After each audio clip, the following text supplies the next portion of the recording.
Um, Halo, assalamualaikum warahmatullahi wabarakatuh. Ya, ini videonya agak sedikit beda karena suaranya Parau ya. Kebetulan lagi Parau nih. Eh, kita semua tahu bahasa Inggrisnya batuk itu cough, cough, COUGH ya.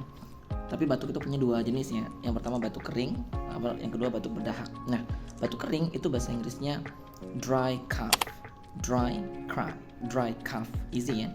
Nah, kalau batuk berdahak itu bisa wet cough, tapi yang lebih umum dipakai itu adalah chesty cough, chesty cough, CHESTY, chesty cough. Nah, chesty cough itu produce phlegm. Phlegm ini yang namanya dahak. Nah, bahasa Inggrisnya dahak itu phlegm. So if you cough and then you produce the phlegm, so you are now having a chesty cough. I think we all need to really take care of our body these recent days. The weather has been not really supportive, so take care of yourself, yeah.